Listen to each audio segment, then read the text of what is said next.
It's time to say goodbye to a friend. If the rumors are true, then iOS 17 later this year will not be coming to our beloved iPhone 10. And this kind of keeps in line with the support cycle that they've kept the last few years. It kind of altered last year with the iPhone 7 dropping from support for iOS 16. And we all felt that that was a year ahead of schedule, as they had been maintaining 7 years of support and upgrades on iPhones until last year, until they kicked the iPhone 7 into that kind of legacy or vintage category, whatever they call it.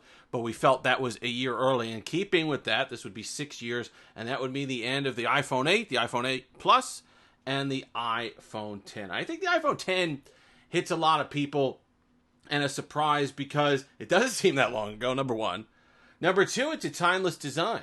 Just really still looks modern. It still looks like a modern iPhone. Now, that maybe that's because they haven't changed the iPhone design that much, and that could lend to some of that.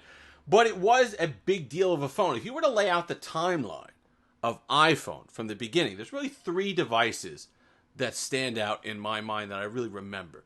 The iPhone, the original iPhone, of course. You know, the smartphones coming from a Motorola Q, where the iPhone was basically going to the moon in comparison. So that was that. Then there was the iPhone 4, which basically made it like a piece of art. You know, the tech, knowing the design featured in the process almost as much as the technology and the functionality going into the device. And you felt like you were picking up a piece of jewelry almost, the way it was manufactured and the tolerances and just how nice it was. And you could feel it. You said, you know what, a piece of tech could be something special that you could hold in your hand. And that was the iPhone 4 for me. And then there was the iPhone 10. You know, I remember unboxing this for the first time and coming from my iPhone 7 and just enjoying the feel of it, how premium it was, and all the lines, and just the way everything went together well. And the glass, I got it in the white, which was the silver they called it that year, but just the way the light would hit it and just everything about it. The wireless charge that they added, the first OLED panel on an iPhone, which I know is laughable because Android had OLEDs for years, but it was nice to see on an iPhone and pick up in just the entire package, the size of the device. Like I said, the lines, the way the glass kind of melds into the frame there. It was just an overall beautiful design. So it's tough to kind of accept that it's been 6 years and it's time to get rid of this guy here. It is kind of odd that we're talking about being disappointed that iPhone is going from 7 years of major upgrades on devices to 6, when it was only a year or so ago that we started getting 4 years of major upgrades on Android devices. But still, you know, it's still less is not better. You know, going from 7 years to 6 years is still not a positive. But I kind of see it. I didn't want to, but I understand, having used iOS 16 and knowing that they're already doing things to kind of, not dumb it down, but they turn off certain features of iOS 16. You don't get the full suite on devices that are about ready to be legacy. And it's not running fantastic. It runs okay. It's still smooth. It's still perfectly usable. But you could tell there are slowdowns here with the A11 that just aren't there with the newer devices. So you could see, while it looks and feels like a modern iPhone, which is kind of why it's tough for our brains to accept that support is ending for this. If you really get down to it with day-to-day usage and start using it, you can tell it's a step or two slower than the more modern ones. And that doesn't mean you can't use it. It doesn't mean you have to throw it away.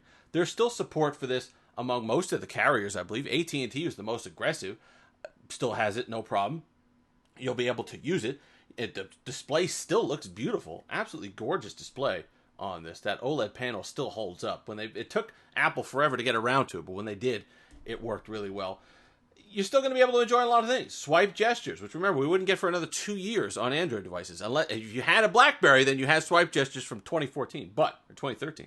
But that was something that we had here. The Face ID, everything that came with that. It was just an overall great experience, and it's tough to say goodbye to it. I understand it, but time goes on. I wish that iPhone would take another big swing with their design again, like they did with this. You know, a slow but steady progress over at Apple, but I would like to see from the iPhone 14, the iPhone 15, the rumors are looking exactly the same. It's just going to be a little bit big, another bigger camera hump and a dark red color. It's time for them to take another big swing. It's time for them to give us the next generation of devices that we're going to look back on 6 years from now, where they're about to go obsolete, and say, boy, already? I'm not going to feel that with my iPhone 14 Pro. I'll tell you that. I'm going to be like, oh, okay, yeah, fine, whatever. Get rid of it. But this device is one that a lot of people loved. a lot of people still want to use and still do use. And it's something that, while it's sad, I understand it. They want to keep the best performance possible, and you're still going to be able to use it, but it's just not going to be on iOS 17. If you've made it this far, like, comment, subscribe. Tell me your experience with your iPhone 10 if you're still using it. Until next time, have that Steve-licious day.